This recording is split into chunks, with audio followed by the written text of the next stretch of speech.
लूआं वाली पिंडी होवे, पोटा पोटा लम्मी होवे, हरी ते कचूर होवे, सोहनी होवे, कूड़ी होवे।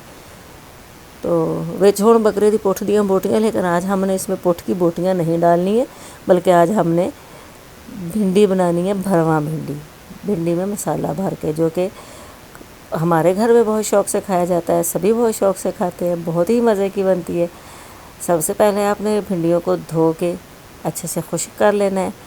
उसके बाद उसकी डंडियाँ उतार के तो उसको कट लगा लेने हैं, सिर्फ़ एक एक चीरा उसको हमने लगाना है। इसके बाद ये जी अचार गोश्त मसाला, मेरा फेवरेट और सबका फेवरेट, ये बहुत मज़े का होता है। इसमें थोड़ा सा सोया सॉस डालें, चीज़ों को अच्छे से देखें, खुश्क धनिया डालें, थोड़ी मेथी डालें, ज़ीरा जाएगा इसमें। मसालों को अच्छे से नोट करें और मसालों की मिक्सिंग जो है वो अच्छे से करें। पेपरिका पाउडर,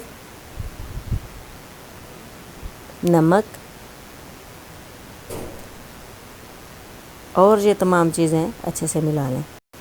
सारे मसालों को अच्छे से मिक्स करके उसमें नींबू डालें। अब नींबू आपने इतना डालना है कि ये अच्छे से ना थोड़ा गीला हो जाए और थोड़ा मसाला जो है ना वो भिंडियों में टिकने के काबिल हो जाए। तो जो चीरे लगाए थे, जो कट लगाए थे, उसमें ये मसाला अच्छे से भर दें। ये आप बना कर देखिएगा, ये इतनी मज़े की। और भिंडी लवर जो लोग हैं, जो लोग ये सब्ज़ी शौक़ से खाते हैं, वो जान सकते हैं कि ये कितनी मज़ेदार बनेगी।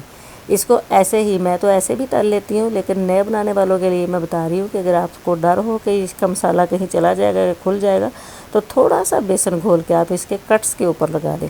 तलते हुए ये मसाला जो है ना वो थोड़ा सा अलग हो जाता है, और बेशक इसको अलग करके रख दें, ये जो बेसन है उसको। तो मसाला इसके अंदर अच्छे से जज़ब हो जाता है, और बेसन जो है ना वो अक्सर खुल के साइड पे हो जाता है। तो आप बेसन के साथ खाना चाहे खा लें, बेसन उतार के खाना चाहे खा लें। आप वैसे ही इनको तल लें, बेसन ना भी लगाएं, तो भी ये बहुत ही मज़े की तैयार होती हैं।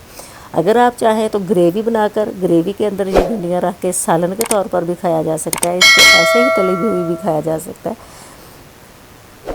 नान के साथ, तंदूरी रोटी के साथ, हर तरह ही ये बहुत मज़े की लगती है। और यकीन करें वैसे भी बहुत मज़े की लगती है।